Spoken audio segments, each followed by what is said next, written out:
Alright, welcome back to another video. I just finished a video on root meditation, but I forgot something. But it works out because this topic can be its own video. So, that topic is self-control. Alright, I'm actually going to, at some point, I'm going to make the tie between self-control and root meditation, but I'm going to start on a different aspect of this topic right now and find my way there. Alright, so if you do, and I've done this myself, I'm saying you, but we can say we. If we become very serious with ourselves, most of us will come to the conclusion that up to a certain extent, we don't have self-control. And I'll give you a good example when it comes to food. Whenever you sit in front of your grandma's cooking, your grandma's dessert, your grandma's sweet potato pie, your grandma's chocolate cake, and you said the day before that you was going to go on some sort of diet because you're trying to lose 15 pounds for summer, you're going to find yourself stuffing your face with that cake. Are you not? I know I'm not lying because I'm the exact same way. There is multiple different examples. For example, there's just a point where seemingly all self-control just goes out the window. Whenever you are in one state of mind, chilling, doing your thing, and then somebody says something, and then all of a sudden you snap, you go off, you go crazy on them, and then after the fact you like, what just happened? Why did I do that? The fact that you have to ask yourself that question means that there is a realm or an area within yourself by which you, the consciousness, does not have control. Why is that? What is the reasoning for that? Why up to a certain extent do we not have control over ourselves? I'm trying not to make this video too long, but some things I gotta explain. At one point in some of my previous videos, I've talked about the higher self and I've talked about the lower self. The part of us that I'm referring to with these examples that I've given just now is in reference to the lower self. Your lower self, and this is manifested and showcased in multiple different ways and illustrated in multiple different ways in these religions, in the ancient Kemetic. When I say Kemetic, Egyptian spiritual cultivation system, all these different, it's manifested in different ways. I won't get into too much detail, but just to sum it up real quick, in most of the, what they call Abrahamic religions, Christianity, Islam, Judaism, that lower self is the devil or Satan. Alright, and then the Kemetic spiritual cultivation system is the 10th sphere, or the lower spheres. Those are where the animal spirit or the lower self are made manifest. So being very, very brief, I'm going to stick with the Kemetic spiritual cultivation system. Whenever we're born into this realm, we are born with the lower self, the animal spirit, active and online, meaning that we have not yet cultivated ourselves to be able to reach the level by which we have the self-control that we feel like we should have, and that we feel like, why don't I have it?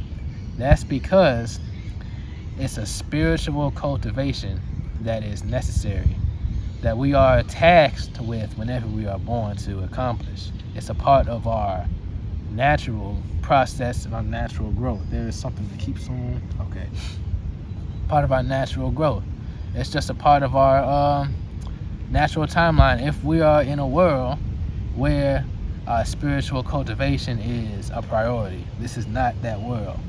I am fixated on that, so here I am trying to explain it to you. Alright, so going back to the point, this animal self, this lower level of existence that is within us, this Satan, this devil, is within every single one of us. And if we do not cultivate the proper practices, that lower self will always reign supreme in your life. Plain and simple. That's how it is. So this goes and ties back to self-control. Why can't I stop eating? Why can't I stop smoking? Why can't I stop drinking? Why don't I want to enact some sort of change? Why can't I do anything? Why do I feel like so powerless in my own skin? That's just, it's a natural phase in your development. What is it that helps you to cultivate more and more self-control, more and more power over this lower self? It's meditation. And here is how. So like I said in the root meditation video, the objective is to be, all right? And whenever you do that, your lower self, your animal spirit, does not like that. Your animal spirit likes to be animated. Animal, animate, it's all related. Your lower self likes to be within this lower realm of manifestation. So therefore, just sitting like this, you're going to a higher manifestation through which your lower self does not like. Therefore, your lower self, and you try it, you will see. This is what I was explaining in the last video. Your lower self is going to fight you. You actually have two levels of existence within you: lower self, higher self. This is all explained and illustrated in the Kemetic teachings and these religions, but that's not the topic of this conversation. Lower self is going to start to combat at you. It's going to come with those slick thoughts that says, when you're in the middle of the zone, you're feeling good. This is something that I can't explain that well, but I'll use this term. Whenever you are really, I like to use the term gone, I like to use the term in the zone, but when you're really feeling the effects of meditation, that's what I'm talking about. You're going to get a thought that protrudes right through and says, I think we're done here. Let's get up and go. That right there is an example of what I mean. And when you are good, and when you get good at root meditation, the objective is to let those thoughts continue to flow. You don't fight them. When you fight them, you acknowledge them. You acknowledge them as a threat whenever you fight them. It's kind of like a grown man, a little 7-year-old boy going to fight 25-year-old 200-pound wrestler. If you think about it like that, the 200-pound wrestler is not going to even give the 7-year-old who's challenging him the time of day, because that 7-year-old is in no way a threat. That's how you have to be with respect to your lower self, with these thoughts that manifest themselves trying to exert their power over you, if that makes sense. You have to let them come, let them flow. When you let them go, it shows that you don't have power. That's the whole mental component behind root meditation. And when you do that, you see that a lot of the thoughts that pop up in your head, they only have power once you acknowledge them and once you act upon them. All right, that's important. I'm gonna say that again. Back to what I was saying. I was saying the thoughts in your mind, they only have power once you acknowledge them and once you act upon them. Once you act upon them and manifest them, you give them power once you make that decision. And